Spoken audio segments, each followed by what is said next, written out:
Buenas tardes, señoras y señores. Bienvenidos presencial o virtualmente al Ateneo de Santander. Hoy tenemos el gusto de tener con nosotros a Jonathan Piedra, vicedirector del Instituto de Física de Cantabria, y a nuestro querido don Alberto Ruiz Jimeno, que es catedrático de Física Atómica, Molecular y Nuclear de la Universidad de Cantabria. Y además es el fundador del Grupo de Altas Energías del Instituto de Física de Cantabria. Hace bastantes años ya empezamos, gracias a Alberto, y lo digo siempre, pero ser agradecidos es de bien nacidos, a la singladura de divulgar las ciencias, y en concreto la física, con nuestro convenio de colaboración entre el Instituto de Física de Cantabria y el Ateneo. Desde entonces, pues realmente no hacemos más que estarle agradecidos a él y al Instituto de Física de Cantabria, porque claro, va viniendo gente joven que no le va a sustituir, pero sí, sin embargo, nos echa una mano siempre. La verdad es que Alberto es una persona pues generosa, y lo pueden comprobar ustedes en los extractos de la ciencia en nuestra web, que son realmente visitados por personas de todo el mundo. También yo le doy las gracias por su humildad, porque cuando uno ve la lista de los 5.000, de la lista de 1 a 5.000 científicos más citados por el Google School, resulta que él es el quinto. El primero es Valentín Fuster, que está en el Mont Sinaí, y resulta que el quinto le tenemos aquí en Santander y casi ni le valoramos. La verdad es que, bueno, que es una persona que tiene un prestigio impresionante. Y también gracias por su palabra, porque pues como hacia abril hubo una publicación en una revista científica sobre la masa del bosón W y su repercusión en el modelo estándar de física. Yo entonces le pedí que por favor que nos lo contara, porque no es lo mismo leerlo que contarlo. Y aquí le tenemos cumpliendo su palabra y contándolos. Así que muchísimas gracias, Alberto, por estar siempre en el Ateneo, porque sabes que es tu casa, y es Jonathan quien le va a presentar y va a decir todo su currículum, porque encima es alumno suyo. Así que dinos cómo era como profesor también. Lo del currículum no, porque no tenemos tiempo. Procuraré darle un toque personal porque he tenido la... ¿Perdón? ¿Sí está mejor? Uy, sí, bastante mejor. He tenido la suerte o la desgracia, según cómo se mire, de caer en las manos de Alberto como profesor. Eso fue, digamos que hace unos 20, 24 años, aunque igual no debería mencionar fechas porque entonces uno se empieza a asustar. Cuando yo estaba licenciándome para hacer física, lo que es ahora el grado en física, antes era licenciatura, y me tocó Alberto, creo que fue en tercero o en cuarto, como profesor de física de partículas, y curiosamente o no, la nota más baja que saqué en la licenciatura la saqué con él, y aquí estoy haciendo física de partículas. Así que igual lo que yo digo a mis alumnos de que, por favor, cometed errores, igual no es tan mala cosa. Luego me licencié y tanto Alberto como Teresa me invitaron, entre comillas, a ir a hacer la tesis a Chicago, a un experimento del que escucharemos en breve, a CDF, en el que hice mi tesis finalmente, con la dirección de lo que yo llamé en aquel entonces un poli bueno y un poli malo, y Alberto Ruiz fue uno de ellos. Dejo a su criterio si Alberto fue el bueno o el malo. Desde entonces, desde la parte profesional, creo que también ha ido creciendo, sé que ha ido creciendo una amistad con Alberto, que espero que siga por otros 25 años o más. Y por la parte del currículum, lo siento Mercedes, pero no quiero que el público se duerma. Básicamente, volveré a mencionar lo que has dicho porque para mí es importante que Alberto fue el fundador del grupo de partículas del IFCA, del Instituto de Física de Cantabria, al cual yo a día de hoy, y desde hace unos años, pertenezco, lo cual pues le estoy muy agradecido a título personal. Y a título así un poco curioso, en el año 2016, tanto el CSIC, el Consejo Superior de Investigación y Ciencia, y la revista QO decidieron que Alberto Ruiz fuera titular de la Selección Española de la Ciencia. Tiene por ahí su camiseta oficial y para mí es un detalle curioso e importante, además de las cosas más serias como ser catedrático de física atómica, molecular y nuclear o, como he dicho, ser el fundador del grupo de partículas. Yo creo que a quien ha venido a escuchar es Alberto, en particular a que nos hable de esa partícula pesada o no pesada, eso ya es relativo, pero yo creo que es el momento de dejar a Alberto. Muchas gracias.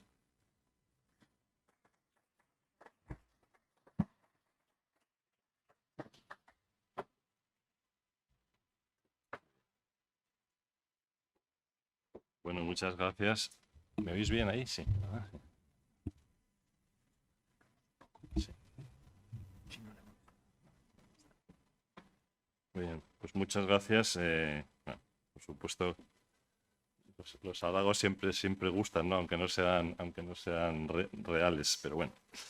Bien, voy a tratar de hablaros de este tema que es un tema que, sobre todo desde el punto de vista científico, pues, bueno, digamos que ha sido muy mediático y tiene mucho interés, pero que es muy técnico a su vez. Entonces, yo realmente os voy a hablar, al final os hablaré un poquito de la masa del bosón W, pero lo que voy a hacer es sobre todo hablaros del universo y encuadraros la charla en qué supone o qué supone esta medida en el contexto del modelo que tenemos de nuestro universo.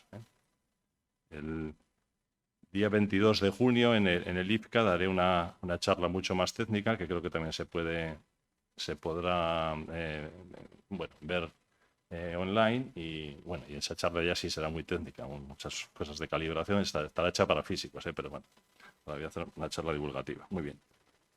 Bueno, pues, ¿por qué llamamos un pellizco? Bueno, o sea, vamos a ver si efectivamente podéis entender que esto se le llame así. Un pellizco en el modelo más robusto, que es lo que se llama el modelo estándar del universo. Bueno, para ello tenemos que hablar de la historia del universo. La historia del universo empieza con un Big Bang y va evolucionando hasta el estadio actual, 13.700 millones de años después del Big Bang.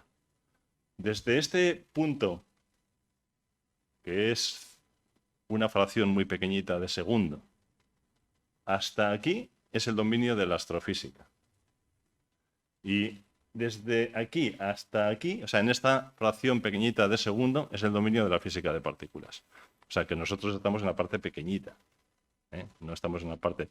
En realidad, en el IPCA estamos tanto los astrofísicos como los físicos de partículas, pero los astrofísicos se ocupan de toda esta parte y nosotros nos ocupamos de esta parte más pequeña. Bueno, más pequeña es un término relativo, porque como bien sabéis, el tiempo es relativo. Y no es lo mismo el tiempo que estamos nosotros pensando, 13.700 millones de años, cómo transcurre ahora, que cómo transcurría aquí. El tiempo ahí transcurría de una forma muchísimo más lenta. Luego, una fracción de segundo en esa época puede ser muchísimos millones, miles de millones de años en la época actual. En cualquier caso, evidentemente son dos temas o dos líneas de trabajo dentro de física que se ocupan de aspectos que aparentemente son muy diferentes y que, sin embargo, confluyen en lo mismo, en estudiar cuál es la historia del universo. Esa es la razón, entre otras cosas, por las que colaboramos, y colaboramos mucho en este campo dentro del IPCA. Bien, ¿dónde empieza la astrofísica? Voy a hablar un poquito, muy rápidamente, qué es lo que se hace en astrofísica. Pues empieza más o menos por aquí, cuando el universo tenía, lo pone ahí, unos 375.000 años. Y cuando el universo estaba ahí, el universo se hizo transparente, lo que llamamos transparente a la radiación. Y lo que actualmente los astrofísicos, pues entre otras cosas, pueden medir con estos satélites, en este caso es el satélite Planck, es un satélite en el cual han trabajado y trabajan, gente del IPCA, pues puede ver el universo. Aquí está representado, pues, digamos que desviaciones de la temperatura media del universo, que son desviaciones muy pequeñitas, pero nos dan una idea de cuáles son las estructuras, o cuál es la estructura del universo actual, y nos da información de cómo era el universo cuando tenía 300.000 años, que es lo que se llama la radiación cósmica de fondo. Y es el campo realmente de la cosmología. De esos 300.000 años en adelante, pues es cuando hay muchas fases, o bien la formación de las estrellas a través del polvo cósmico que se creó originalmente, la formación de los planetas, como es el caso del sistema solar, o incluso en la formación de nuestra propia Tierra con sus características. Y después de la formación de la Tierra, pues pasa el tiempo y aparece la vida humana, y después de que aparece la vida humana empieza a florecer la ciencia, y después de que florece la ciencia empiezan a aparecer modelos. Total, que el modelo que tenemos actualmente del universo prácticamente se fraguó en el siglo pasado y este siglo.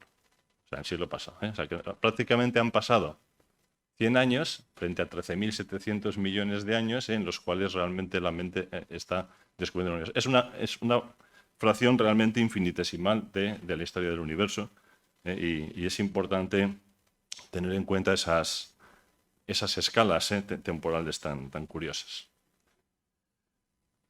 ¿Cuál es como he dicho, la parte de la física de partículas es una parte muy pequeñita desde el origen del universo? Realmente es cuando el universo era oscuro, es decir, no se puede ver, no era transparente como se puede ver ahora con satélites artificiales, sino que vamos hacia atrás, de 300.000 años hacia atrás.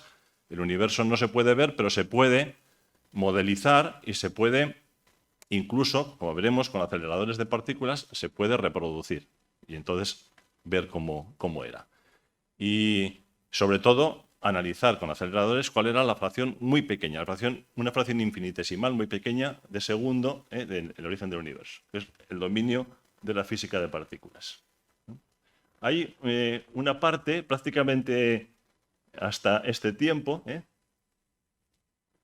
lo que llamamos formación de hadrones, que es hasta aproximadamente unos 300 segundos desde el Big Bang, tenemos la época anterior a la formación de los núcleos, de los hadrones, de los protones, de la materia que conocemos, pero en el nivel más elemental, y ese es el dominio de la física nuclear. Entonces, de modo que la física de partículas, que es en lo que realmente nosotros trabajamos fundamentalmente, es sobre todo en una fracción de segundo. ¿Y cómo es esa fracción de segundo? Bueno, el origen hasta donde podemos saber, y cuando digo podemos saber, me estoy refiriendo a que nuestras teorías, nuestros modelos, el modelo estándar, nos da información que podemos observar con nuestros experimentos. Como máximo sería, que no lo es, porque no hemos llegado a ello, como máximo sería hasta la época de Planck. La época de Planck es 10 a la menos 43 segundos. 10 a la menos 43 segundos es un 0,42 ceros y un 1. O sea, 0,0000001 segundo. Eso es, después del Big Bang, eso es la época de Planck. En la época de Planck, ¿por qué es importante la época de Planck? Porque, como veremos, hay varias fuerzas fundamentales en el universo, y una de ellas es la fuerza gravitatoria, que la veremos después. Es muy importante, sobre todo en astrofísica conocen bien que es muy importante, pero para nosotros la fuerza gravitatoria es completamente despreciable. Sin embargo, cuando el universo tenía esa edad, es decir, prácticamente acababa de nacer, la fuerza gravitatoria era tan importante como las otras. Y entonces nosotros no sabemos reproducir, no tenemos buenas teorías para reproducir esos instantes. Hubo un periodo en el que el universo se expandió extraordinariamente, muchos órdenes de magnitud, es decir, el espacio se expandió enormemente en la época que llamamos la época de la inflación, que es cuando el universo tenía, pues bueno, unas 10 a la menos 35, es decir, hemos quitado ya 8 ceros en ese decimal, pero sigue siendo una fracción muy pequeñita. El universo se expande enormemente y a la vez que se expande se va enfriando. Y ese enfriamiento ha continuado y sigue continuando, tanto la expansión, pero ya una expansión mucho más lineal, no tan fuerte como en ese momento, sigue ahora, y lo mismo pues el enfriamiento del universo. Hubo una época que es importante, que es cuando el universo tenía aproximadamente una 100 milésima de segundo, o sea, en ese orden de magnitud, en que las partículas elementales de las que luego hablaré estaban en equilibrio térmico. Eso quiere decir que se creaban o se destruían con la misma probabilidad de creación que de destrucción, con lo cual pues eso estaba en equilibrio térmico, había una especie de sopa térmica, de plasma térmico de partículas, que es lo que llamamos la sopa cósmica. Y eso sí que la podemos, en cierto modo, reproducir con nuestros aceleradores. Después ya, a partir de ahí, se empiezan a formar los hadrones. Los hadrones son, por ejemplo, el protón o el neutrón. Son partículas que están compuestas por quarks. Los quarks veremos después que en nuestro modelo de partículas, pues son parte importante del mismo. Entonces, los hadrones, que son compuestos de quarks, por ejemplo el protón, por ejemplo el neutrón, de los núcleos de los átomos, se formaron a partir de esos 100 milésimas de segundo, y luego, una vez que estos protones, estos hadrones se iban formando, pues luego se empezaron a formar ya los átomos. Los primeros átomos que se formaron, y prácticamente los únicos, la gran mayoría de lo que existe en el universo, es el átomo de hidrógeno y los átomos de helio. Y esto pues funcionaron desde esta 10 milésima de segundo hasta aproximadamente los 300 segundos. A partir de ahí ya podríamos decir que entra en juego ya lo que llamamos la física nuclear. Y luego prácticamente todo el universo existente en un 90 y mucho por ciento de la materia que existe está en forma de átomos de hidrógeno y menos de helio, pero también luego se han ido formando átomos más pesados, de litio, berilio, etcétera, y en el interior de las estrellas pues se puede llegar a formar hasta el hierro. O sea, se forman el resto de los átomos. Esto es lo que se llama la nucleosíntesis, y la nucleosíntesis la podemos estudiar de acuerdo con cuáles eran las condiciones del universo primigenio, que es lo que realmente estudiamos en física de partículas. Si esas condiciones que estudiamos no se dan adecuadamente, la formación de los núcleos y por lo tanto la formación de toda la materia conocida, nosotros incluidos, hubiera sido distinta. Bueno, ahí tenéis una gráfica nuevamente con la historia cósmica del universo, pues un poquito más detallada, pero realmente esta parte de aquí es la que a nosotros realmente nos va a interesar en lo que definimos como modelo estándar del universo.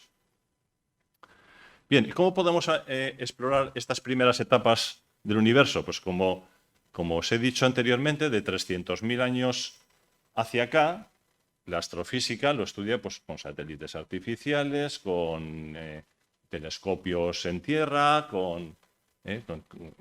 porque ve el universo, o ve el universo primigenio a través de la radiación cósmica de fondo, o ve sistemas más complejos, como pueden ser las estrellas, las galaxias, los cúmulos de galaxias, etcétera, etcétera, etcétera. Entonces, eso lo puede observar directamente. El universo es transparente. Pero de 300.000 años hacia atrás, el universo no es transparente, pero podemos reproducirlo, y lo reproducimos mediante unas máquinas muy potentes que son los aceleradores de partículas. Y concretamente los aceleradores de partículas actuales, como esta fotografía que tenéis aquí del LHC, del acelerador, lo reproduce cuando el universo tenía aproximadamente eso, ese 0,0, aquí tenéis como 10 a la menos 10 segundos, a 0,9 y 1.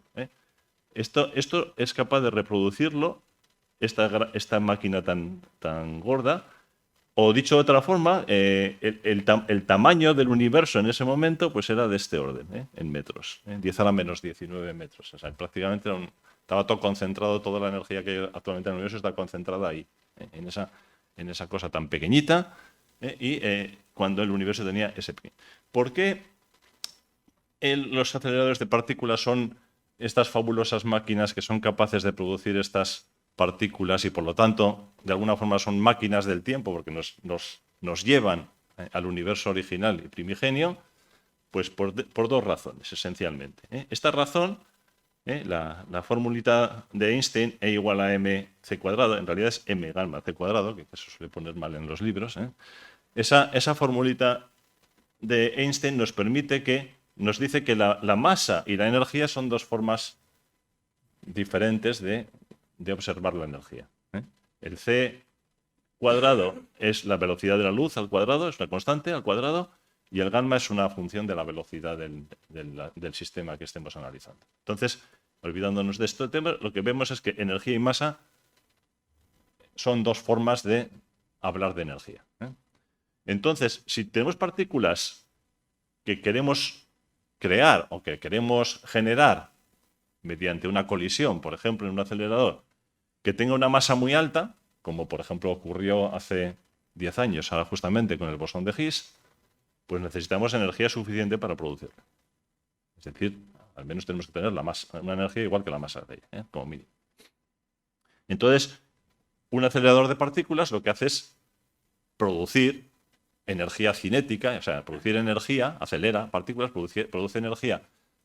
Cuanto mayor sea el acelerador, mejor, pues más energía, y por lo tanto las colisiones tendrán más energía capaces de producir nuevas partículas. Eso por una parte. Y luego, por otra parte, hay una cosa que es algo que surgió en la mecánica cuántica del siglo pasado, y es que cualquier partícula, además de partícula, se comporta como onda. No hay una dualidad entre onda y partícula. Y la longitud de onda, una onda, pues la longitud de onda, la distancia entre dos máximos, entre dos mínimos de la onda, es inversamente proporcional a la energía. ¿Cuál quiere decir? Que si yo aumento mucho la energía con un acelerador, disminuyo mucho la longitud de onda. Y gracias, lo mismo que en óptica, cuando yo veo algo, es porque veo interferencias de ondas, en este caso ondas luminosas, y eso me sirve para describir los objetos. Si yo quiero ver un objeto muy pequeñito, necesito longitudes de onda de ese tamaño, muy pequeñito. Si quiero ver proteínas, necesito nanómetros. Si quiero ver átomos, necesito longitudes de onda del orden del ástron. Si quiero ver cosas de este tamaño, muchísimo más pequeño que el tamaño de un núcleo, muchísimo más, pero mucho más, pues necesito longitudes de onda mucho más pequeñas, o dicho de otra forma, necesito energías mucho más grandes. Un acelerador de partículas lo que hace es producir energías muy altas, que es lo mismo que ser capaz de observar cosas muy pequeñas. Por eso, aunque los aceleradores de partículas sean las máquinas más grandes que existen actualmente en nuestro mundo, pues son precisamente cosas que son capaces de explorar lo más pequeño. La máquina más grande es lo que explora lo más pequeño. Y además es una máquina del tiempo porque explora cómo era el universo, o, de acuerdo con nuestro modelo, cómo era el universo cuando el universo era muy pequeñito. Bien, pues ahora ya entramos entonces en el modelo estándar de la física de partículas, y el modelo estándar de la física de partículas, que está aquí visto de una forma muy artística, pues consiste de un conjunto de partículas, que son estas partículas de aquí, y otro conjunto de partículas, que son estas de aquí, y ahora aquí os las pongo de una forma más resumida. Y ese conjunto de partículas se compone de dos partes. Una parte que solemos llamar componentes de la materia, y otras que se llaman interacciones. En realidad, tanto estas partículas, los quarks y los leptones,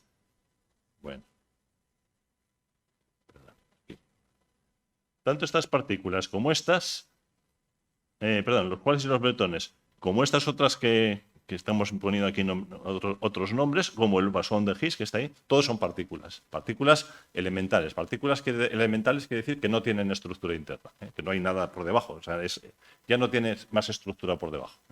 No están compuestas de nada, ellas mismas ya tienen la estructura más fundamental.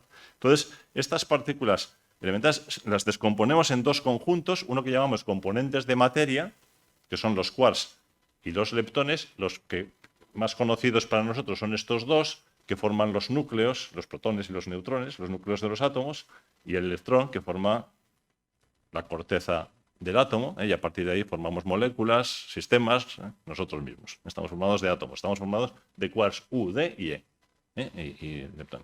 Pero además hay otras más, porque, esto forma parte del modelo estándar. Hay otras partículas más que generalmente son muy inestables y se desintegran en las primeras, y las únicas estables son las primeras, la U, D y la E. También están los neutrinos, que también es un tema muy interesante y muy importante, pero que no voy a entrar en ello. Tenemos las componentes de materia, por un lado, y luego las fuerzas. Es decir, ¿cuáles son las fuerzas fundamentales? ¿Por qué las partículas elementales estas de materia interactúan entre sí? ¿Por qué se comportan como se comportan? ¿Por qué forman núcleos? ¿Por qué forman átomos? ¿Por qué los átomos forman moléculas y luego todas las estructuras que conocemos? ¿Por qué? Debido a las interacciones que tienen entre ellas, interacciones fundamentales. Y las interacciones fundamentales son de 4 tipos. Y cada una de los tipos, aquí en realidad estas dos son de un tipo, esta es de otro, y me falta una que ahora veremos. Lo que hacen es intercambiar. ¿Cómo interactúa una cosa con otra? Pues le intercambia a otra. Por ejemplo, es como un balón. Yo cojo, le mando un balón al otro yo pierdo energía porque le mando el balón y el otro coge el balón y gana energía, ¿no? Pues aquí es igual. Yo le lanzo un fotón y el otro lo recoge. O le lanzo un Z y el otro lo recoge. Entonces, las fuerzas son las partículas que se intercambian en esas interacciones fundamentales. Y luego está el bosón de Higgs, que es digamos, el cuanto del campo de Higgs, que es un campo que puebla todo el universo, y que mediante la interacción con todo el resto de las partículas les da la masa. O sea que la masa viene determinada por la interacción con el campo de Higgs. Bueno, pues aquí está condensado en todo esto de materia, fuerzas y bosón de Higgs, está condensado todo lo que llamamos el modelo estándar de la física de partículas. Luego ya cómo son las fuerzas, cómo son las interacciones, cuáles son las propiedades características de cada una de las partículas, todo esto forma parte del contexto de lo que llamamos modelo estándar de la física de partículas. Esto es lo fundamental que en el momento que os he dicho antes de la sopa cósmica del universo, estaban todos en equilibrio térmico y demás, pero que el universo, al haberse enfriado, pues ahora prácticamente no tenemos más que quarks, UD y electrones, y luego también si tenemos muchos neutrinos y estas otras, pues las podemos producir, pero generalmente no, se producen de muchas formas. Bueno. Entonces, ese modelo estándar que estaba en el origen del universo es el que ha dado lugar al universo actual. Por lo tanto, si conocemos muy bien el modelo estándar, podemos seguir extrapolando hacia el universo actual, pero si hay un fallo en el modelo estándar, pues tenemos que rehacer la teoría, y eso es importante. Bueno, como he dicho, las interacciones fundamentales, aquí había solamente 3 de ellas. Esta va a ser la interacción electromagnética, ya lo veremos. Esta va a ser la interacción nuclear, ya lo veremos. Y estas dos, aquí aparece el W, del cual hablaré. Aquí, esta es la interacción débil. Pero falta una, la que mejor conocemos todos nosotros, que es la interacción gravitatoria. ¿Por qué no tenemos la interacción gravitatoria en el modelo estándar de la física de partículas? Pues por lo que he dicho antes, porque la interacción gravitatoria a la escala subatómica, a esa escala tan pequeñita de subatómica, es totalmente despreciable. Es 0,0000036 ceros, 1, en comparación con la interacción electromagnética. Es completamente despreciable. No podemos medirla porque es tan pequeña que no la podemos medir. Sin embargo, si tenemos objetos muy grandes, con muchísima masa o con una densidad de masa muy alta, pues entonces ahí, entre esos objetos, la interacción gravitatoria llega a ser muy importante. Y de hecho es la que domina y la que más se trabaja, por ejemplo, en el campo de la astrofísica, pero no en el campo de la física de partículas. Bien, como he dicho, la interacción gravitatoria pues, es muy débil a escala microscópica, pero, por ejemplo, pues da lugar a cosas tan interesantes como lo que veis ahí, que es una colisión de 2 agujeros negros, que yo no voy a hablar mucho de ello porque hay gente por ahí en la sala que sabe mucho más que yo de esta historia, pero bueno, ahí tenéis una reproducción, por ejemplo, de cómo podría haber sido una colisión de 2 agujeros negros, y esto que veis es cómo se ha ido transmitiendo esa interacción a través de ondas gravitatorias, es decir, de la gravitación, y llega a la Tierra, y esto está muy exagerado, pero evidentemente lo que hace es modificar el espacio, y al modificar el espacio, pues con un sistema interferométrico láser, pues podemos ser capaces de detectar que ha habido ondas gravitacionales y a partir de esas ondas gravitacionales deducir que ha habido una colisión de 2 agujeros negros o una colisión de 2 estrellas de neutrones, en fin. Esto es algo que ha sido muy, muy sonado en los últimos años y que forma parte de la interacción gravitatoria. Nosotros no entra dentro del modelo estándar porque para nosotros es realmente muy pequeña. Sin embargo, sí que entra ya la interacción electromagnética, que también es muy bien conocida. La interacción electromagnética es la causa del electromagnetismo, de la electrónica, prácticamente todo lo que conocéis. Realmente casi todo lo que podéis imaginaros es interacción electromagnética. O sea, el color, la forma, el sabor, todo esto es interacción electromagnética. La forma de esta mesa es interacción electromagnética. La interacción electromagnética es la interacción que se da entre partículas que tienen carga eléctrica y generalmente pues es la más dominante a las escalas usuales. Pero si nos vamos a los núcleos, bueno, la interacción electromagnética es la causa, por ejemplo, de la existencia de los átomos. De hecho, los núcleos de los átomos y los electrones están en órbitas en torno al núcleo gracias a la interacción electromagnética, intercambiándose fotones. Por eso existen los átomos. Si no hubiera interacción electromagnética, no habría átomos, no habría moléculas, no existiríamos nosotros. Pero hay otros dos tipos de fuerzas muy importantes que son las interacciones nucleares. Las interacciones nucleares, una de ellas es muy conocida, es la interacción nuclear de la cual hablamos cuando hablamos de energía nuclear. Energía nuclear y también cuando hablamos de bomba atómica, pero en realidad lo más importante deberíamos hablar de energía nuclear. Las centrales nucleares se basan precisamente en la interacción nuclear. La interacción nuclear es la que existe en los núcleos de los átomos y son la que causa que los quarks, esto por ejemplo sería un protón, los quarks entre sí estén ahí unidos en el núcleo y no se salgan del núcleo. Están uniditos porque se están intercambiando gluones y eso es la interacción nuclear, que llamamos interacción nuclear fuerte, es la causante de la energía nuclear, por ejemplo.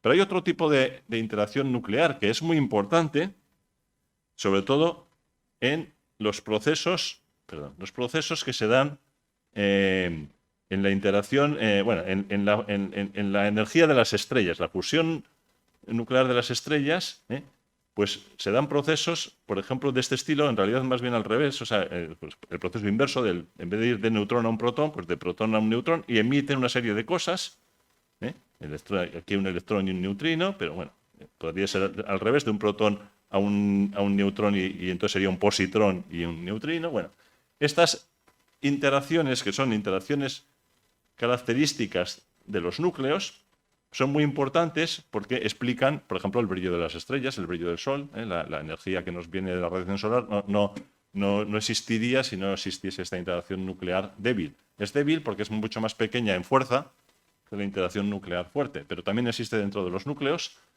y esta es la que viene determinada por el intercambio de... Voy a volver aquí, por el intercambio de estas dos partículas.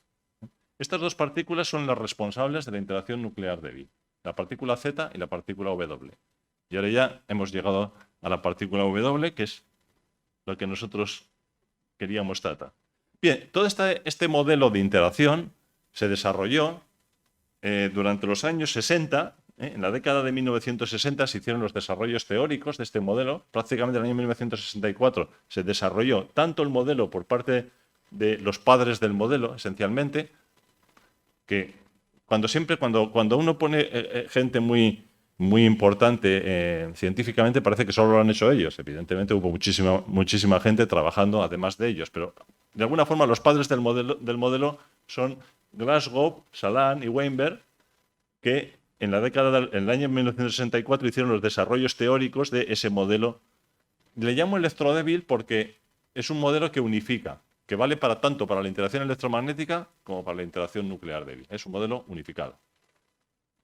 Bien, estos son los padres del modelo, Glasgow, Salan y Weinberg, y también en el mismo año 1964, debió ser un año maravilloso, ese año no sé por qué razón, pues Broad y Englert y Peter Hiss, y más gente, pero fundamentalmente estas tres personas, Broad, Englert, aquí vuelve a estar Englert, y Peter Hiss, desarrollaron lo que se llama el mecanismo por el cual las partículas adquieren masa, lo que se llama el mecanismo de Hiss, injustamente adjudicado a Hiss cuando se tenía que haber adjudicado a los tres al menos, ¿no? Broad, Englert y Hiss. Pero bueno,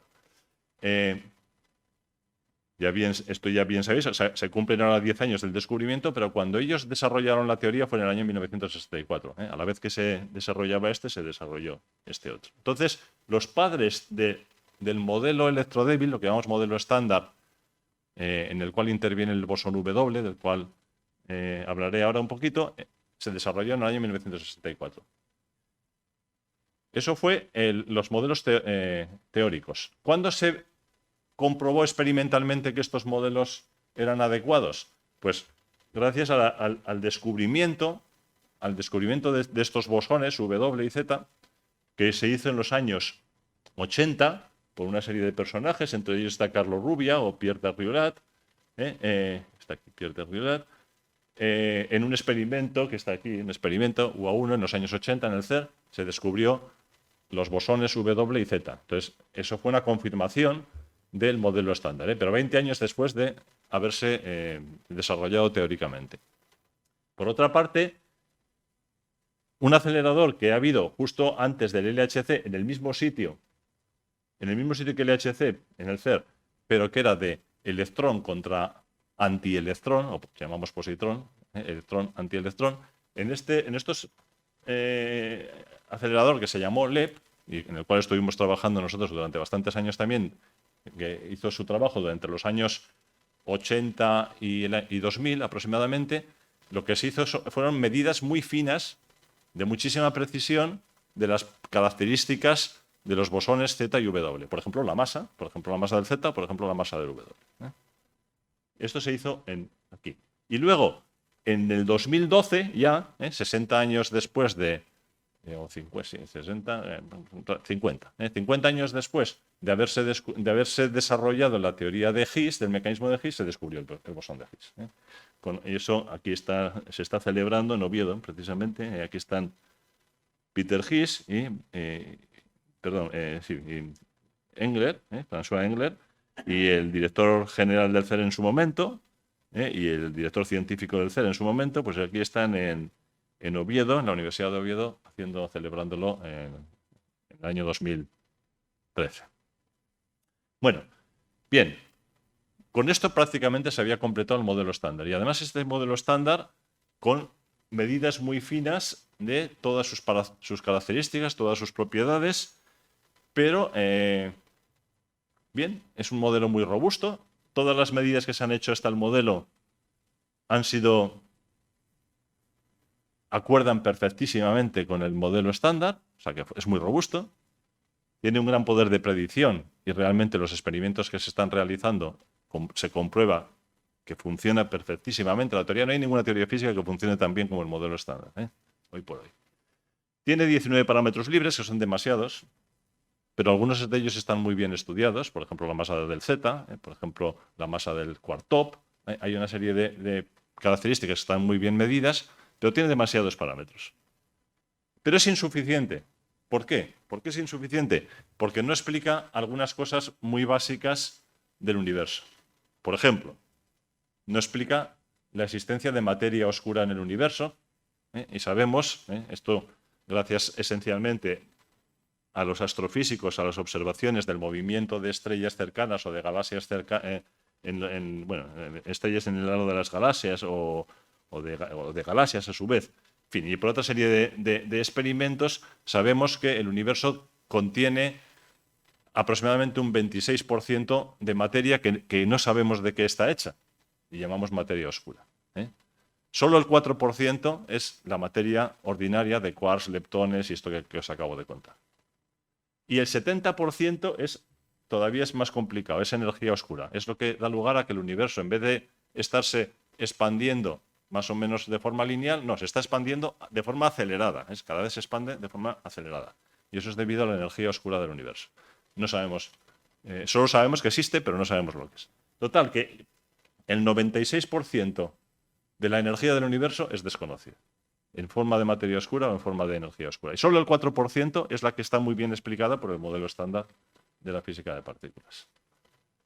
Claro, ese 4% no es un 4% baladí, porque es el 4% de lo que nosotros manejamos en nuestros propios cuerpos, por ejemplo. O sea, que digamos que conocemos por lo menos la materia que nos compone a nosotros mismos, ¿no? Pero realmente el modelo estándar, lógicamente, tiene que fallar, porque no explica más que una porción muy pequeña del universo.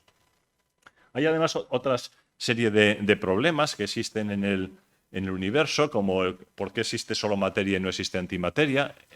Justo después del Big Bang había tanta materia como antimateria, sin embargo ahora solamente vemos materia, y afortunadamente, porque si no nos estaríamos autodestruyendo continuamente y no existiríamos tampoco. Pero ¿por qué? Eso es así. Existen otros problemas un poco más técnicos, que no voy a entrar en ello, y además los neutrinos también pues, cambian de tipo de uno a otro, que se llaman oscilaciones de neutrinos. Son cosas que no explica el modelo estándar. Por lo tanto, el modelo estándar es muy robusto, pero no puede ser perfecto. Es una teoría efectiva. Hace falta algo que lo rompa, pero no sabemos qué, ni por dónde. Ese es nuestro gran problema. Y entonces, de ahí ya viene por qué el interés de esto que acabamos de ver. Los bosones cargados W son cargados, hay de dos tipos, W más y W menos, cargados eléctricamente positivos o cargados eléctricamente negativos, que son responsables de parte de la interacción nuclear débil, junto con los bosones Z, pues también se predicen y los conocemos con muchísima precisión. ¿Con qué precisión? Los conocemos con una precisión de 6 frente a 80.357, un 0,02% aproximadamente de precisión.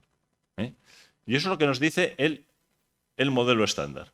¿Y cómo sabemos que esto es así? En realidad no es porque hayamos medido, que lo hemos hecho, pero no es porque hayamos medido anteriormente el mesón W, sino porque el propio modelo estándar nos dice que si conocemos muy bien la masa del bosón Z, la conocemos muchísimo mejor que el W. La carga eléctrica del electrón, la conocemos muchísimo mejor que este. La vida media de una partícula de los muones que vienen del cosmos y continuamente nos están atravesando la atmósfera, la conocemos también muy bien, con muy buena precisión.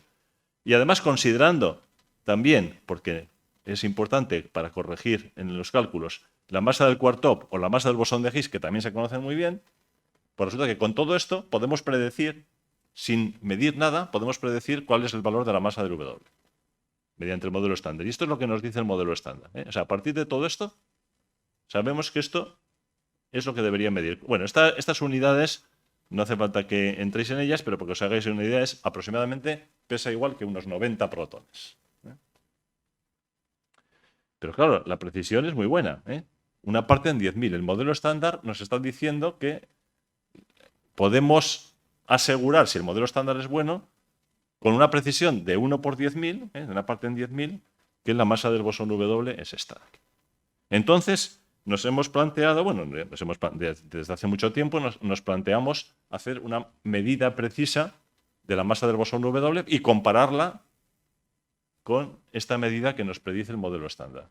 Si la medida precisa coincide, perfecto, pues el modelo estándar sigue siendo muy robusto. Pero si la medida precisa no coincide, pues entonces ya no sé si tenemos un problema o mejor hemos visto un agujero, un pellizco en el modelo estándar.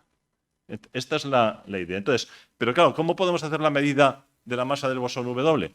Pues es un asunto muy complicado, porque requiere todas estas cosas que os pongo ahí.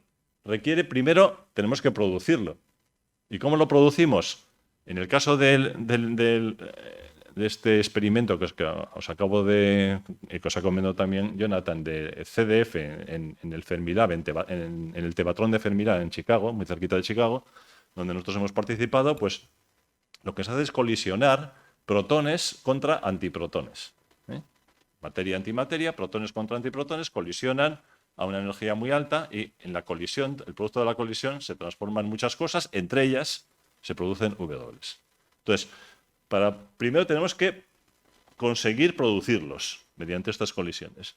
Después necesitamos un sistema, una cámara fotográfica enorme, que en realidad es un detector de partículas, con muchas diferentes partes, en la cual podemos reconstruir en esa colisión qué es lo que ha pasado. Todas las partículas que se producen en esa colisión tenemos que ser capaces de reproducirlas con muchísima precisión y a partir de ellas deducir cuál puede ser el W para poder luego medir su masa. Tenemos que seleccionar los W. Pero claro, ahora para poder hacer medidas de precisión muy altas tenemos que calibrar con muchísima... ¿Con qué precisión? Por lo menos con el 1 por 10.000, porque queremos comparar con lo que nos dice el modelo estándar. Claro, calibrar los detectores muy complejos con esa precisión es muy complicado, es muy difícil. Tenemos que simular para poder comparar con los modelos teóricos y a partir de ahí extraer la masa, pues hace falta utilizar modelos teóricos, modelo estándar teórico. Pero el modelo estándar teórico también tiene sus errores. Entonces tenemos que afinar también mucho en esa parte teórica. Comparar y luego hacer los resultados finales. Bueno, pues ¿cómo hacemos todo eso? Bueno, primero la producción y os voy a poner una pequeña película de un acelerador para que veáis cómo funciona, que es el acelerador LHC, y así pues tenemos un momentín de descanso, unos minutos, en el cual veréis en esta película no es hablada, o sea que os la iré comentando de cómo funciona un acelerador. En este caso es un acelerador protón-protón, pero es muy parecido, es muy parecido a nuestro acelerador de Chicago, que es este de aquí, el Tevatron, que era protón-antiprotón. Bueno, pues lo que vamos a ver es cómo funciona el LHC, que es el acelerador actual en el cual estamos trabajando en el CER, que es un acelerador protón-protón. Bueno, ahí estáis viendo cómo nos vamos acercando al CER, que está cerquita del lago Lehmann, en Ginebra. Y este es el esquema del acelerador que está a 100 metros de profundidad bajo tierra. Lo primero que tenemos que hacer es producir los protones. Y los producimos mediante una botella de hidrógeno. Es una botella de hidrógeno mediante un campo eléctrico suficientemente fuerte. Sacamos los protones, que es el núcleo, de los electrones y los eliminamos. Los protones los almacenamos y los llevamos a unas zonas donde los acumulamos y en determinadas zonas además los aceleramos mediante potenciales eléctricos. Tienen carga eléctrica el protón, se puede hacer. Una vez que esto se ha hecho y tenemos suficientes, unos los lanzamos en un sentido y otros los lanzamos en el sentido contrario.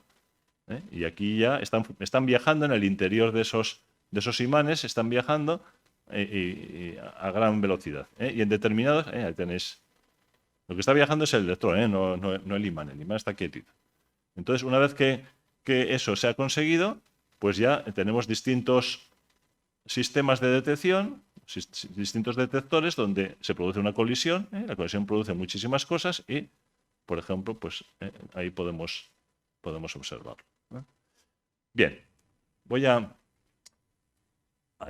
entonces, ya sabemos cómo producir una colisión protón-antiprotón. A partir de ahí se producen muchísimas cosas y aquí tenéis el experimento CDF. Bueno, el experimento CDF está abierto, está abierto.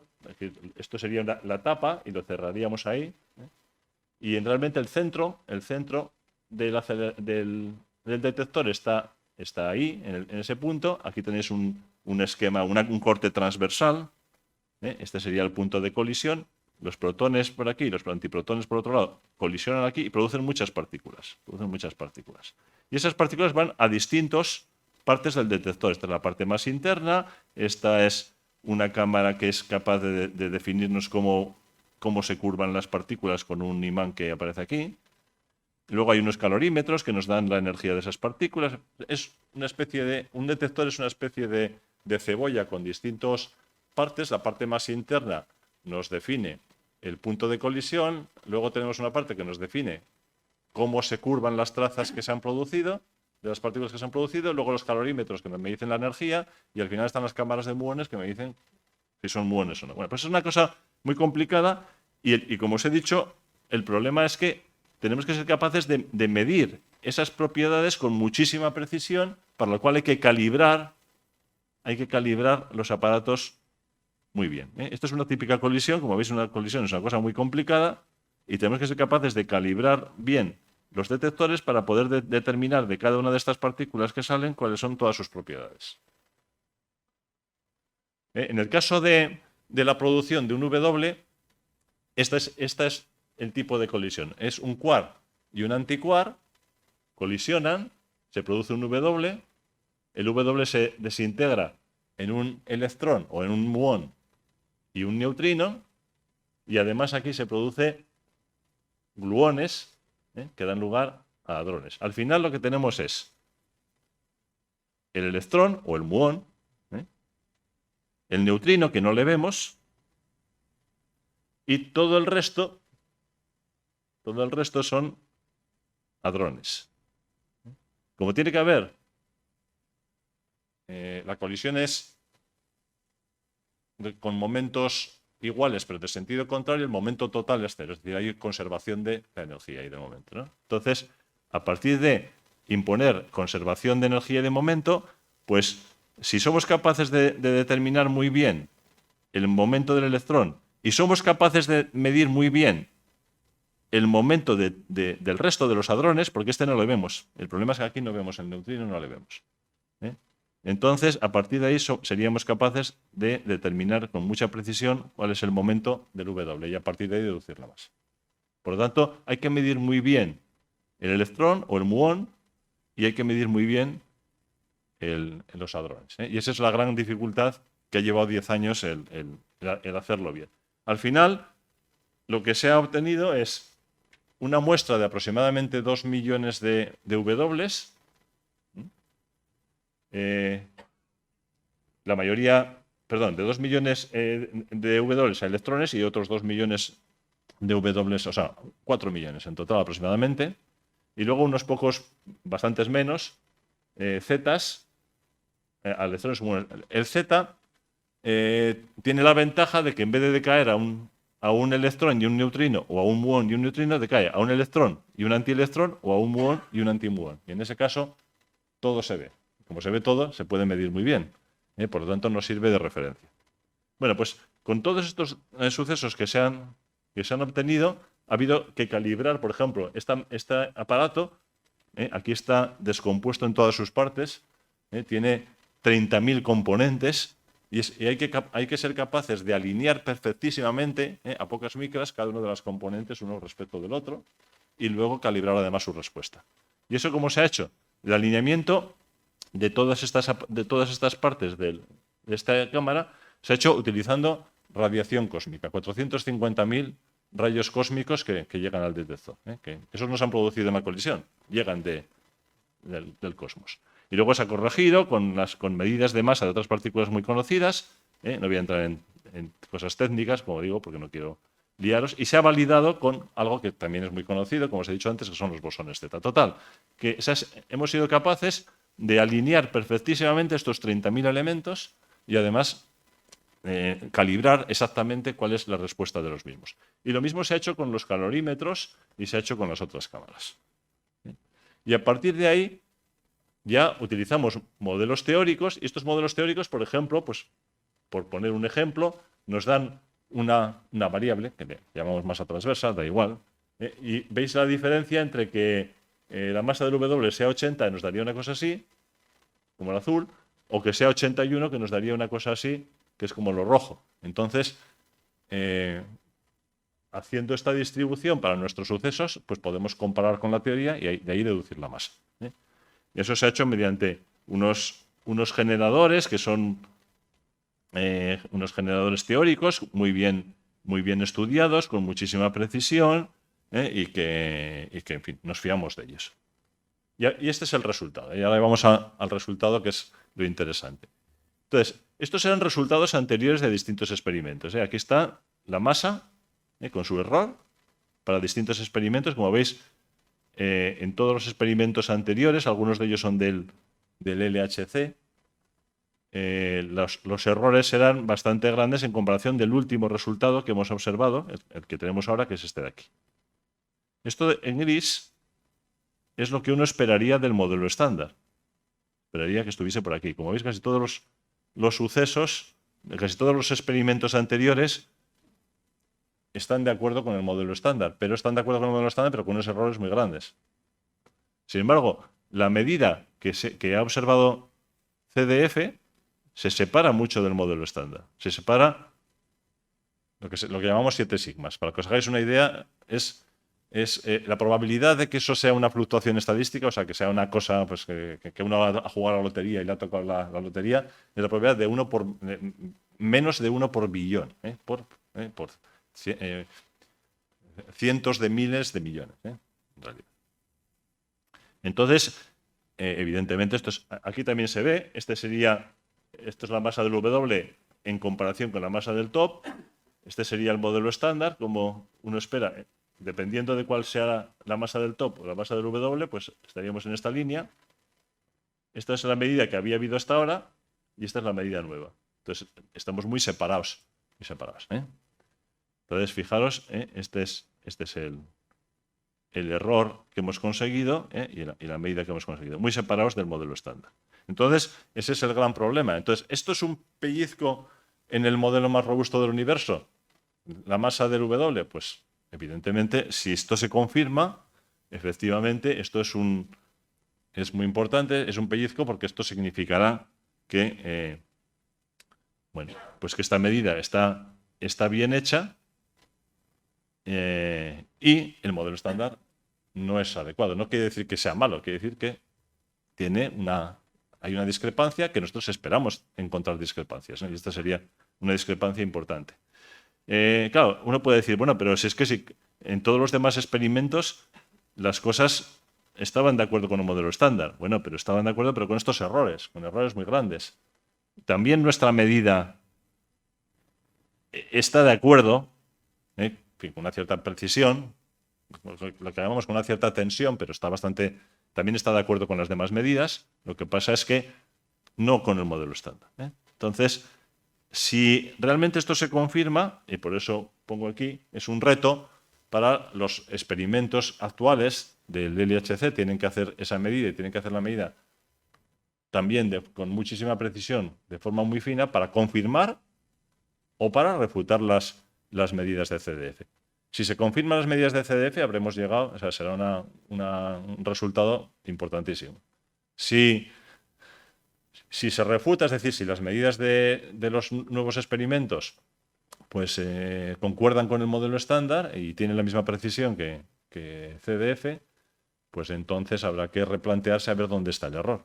Hoy por hoy, este trabajo, no os lo he dicho, ha supuesto prácticamente 10 años de trabajo intenso, no de la gente del IFCA, nosotros hemos participado en el experimento, pero realmente este trabajo lo ha hecho esencialmente los físicos de la Universidad de Duke en Estados Unidos y de Oxford en Inglaterra, y les ha supuesto 10 años de trabajo para estudiar todos y cada uno de los pequeños aspectos que os he comentado con muchísima precisión. Y este ha sido el resultado, con lo cual tenemos un reto para los experimentos del LHC o bien para los experimentos de futuros aceleradores que se están ya programando para hacer en el futuro, y veremos qué es lo que ocurre. Y yo creo que con esto ya acabo.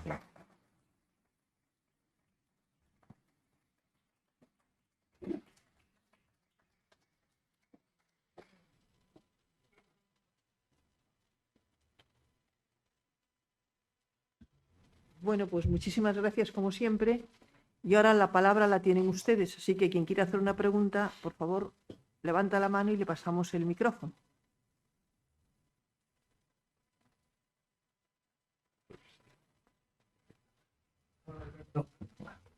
Funciona. El modelo estándar, según nos ha explicado, tiene no fallos, pero sí carencias importantes, como no contempla la materia oscura, no contempla la energía oscura. Ahora con la nueva medida de la masa del bosón W es otro fallo que cabe aplicar, fallo entre comillas. Mi pregunta es si esto invalida el modelo estándar, si simplemente hay que rectificarlo, o si podemos estar quizás ante el inicio del nacimiento de una nueva física. Y la segunda cuestión... perdona. No, la segunda es que también has dicho que afortunadamente no hay antimateria en el universo.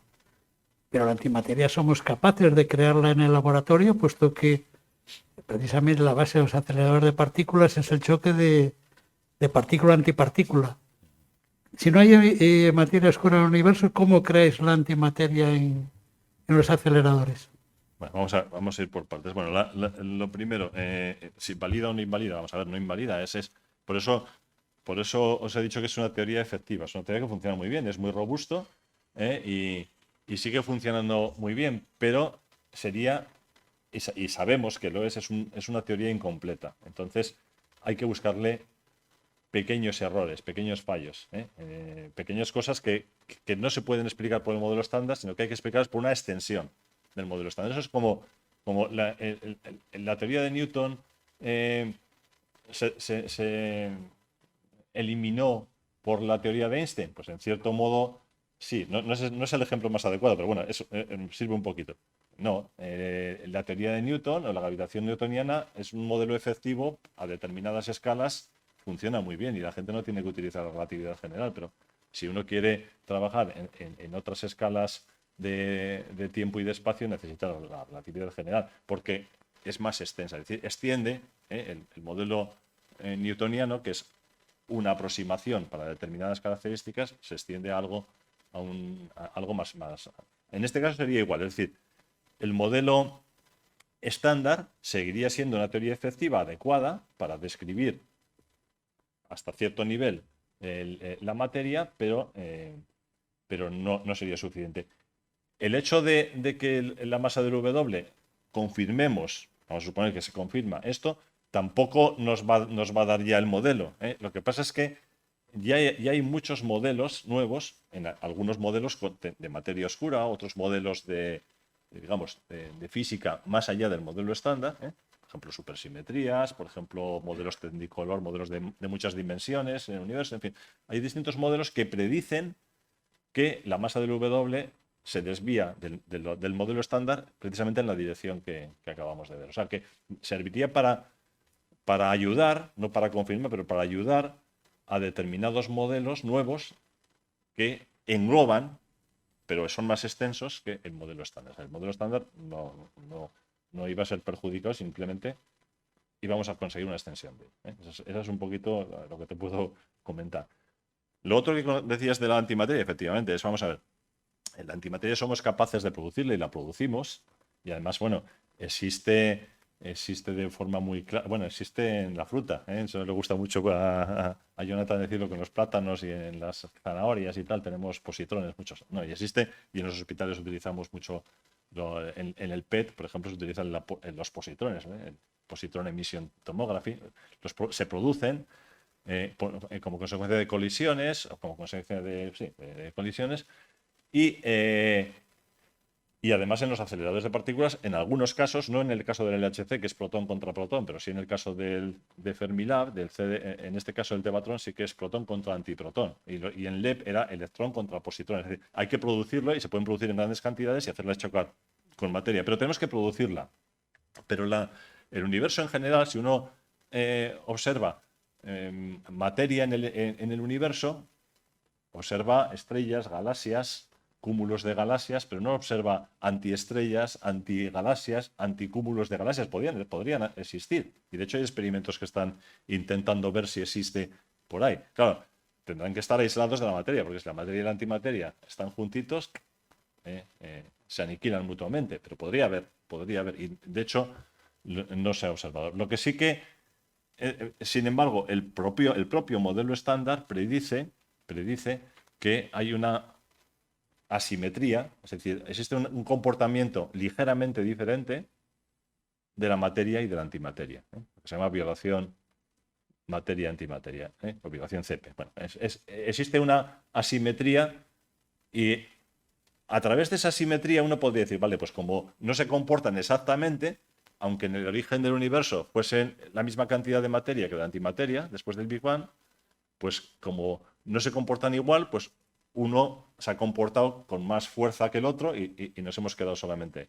Esa sería una explicación, pero lo que el modelo estándar dice no es suficiente. O sea, aunque lo explica, no explica lo suficiente como para poder deducir que desde el universo original actualmente prácticamente no exista antimateria y solo exista materia.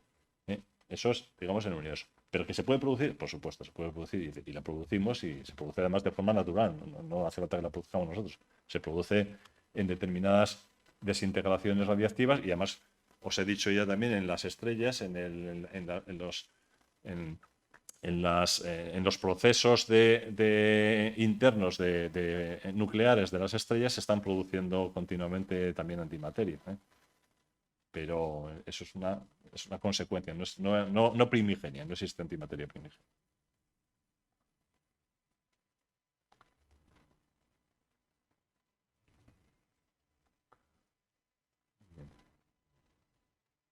¿Ninguna pregunta más? ¿Sí? Preguntar nada porque no sé nada y quedaría más en que no sé nada. Bueno, lo eso que nos sí pasa a sé, todos. lo que sí sé que hay personas que trabajan enormemente. Gracias, Alberto. Gracias a todos porque trabajáis en algo, creo siempre en la voluntad de mejorar nuestras vidas y nuestras cosas, la medicina, en la alimentación, en la forma de vida, en todo en general. Yo, por mi parte, es lo que doy. Nada más que las gracias. Otra cosa no puedo decir porque soy un perfecto ignorante. Muchas gracias. Gracias a ti. Realmente ignorantes somos todos. Es decir, bueno, una de las cosas que vemos, y de hecho ahora mismo se comprueba, es que cuanto más profundizamos en un campo determinado, en vez de cerrarse un poco el conjunto de conocimientos, se nos abre mucho más. O sea, cada vez existen más incógnitas. Es una realidad. O sea, conocemos más, pero desconocemos más también, porque hemos entrado en terra ignota, que es desconocida, que antes ni siquiera imaginábamos que existía. Ya existe. O sea, que la ignorancia es una consecuencia vamos, de la humanidad, ¿no? Del propio conocimiento, no es una consecuencia del propio conocimiento. Curiosidad, hablando de la antimateria, imagínate un sistema solar, un sistema que no interacciona prácticamente con nada. A simple vista no sabríamos si es materia o antimateria. Eso es un convencionalismo, es decir, nosotros lo que nosotros llamamos materia lo podríamos llamar perfectamente antimateria, ¿eh? Pero si lo hubiésemos llamado antimateria, lo que no habría en el universo es materia. El comportamiento es muy similar. De hecho, hay muy ligerísimas diferencias, esas que te he dicho antes, pero el llamarlo quark y a este antiquark, o electrón y este positrón, lo podría haber hecho al revés, ¿eh? O sea, es un convencionalismo.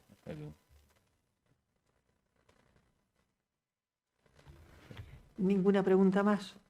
Bueno, pues muchísimas gracias, Jonathan, muchísimas gracias, Alberto, muchísimas gracias a todos ustedes, y ya saben que les esperamos todos los días en el Ateneo de Santander, pero no olviden la fecha del 29 de junio, en el que, en nuestro convenio de colaboración con el IPCA, celebraremos los 10 primeros años del bosón de Higgs. Así que hasta muy pronto. Y muchísimas gracias a todos por su asistencia.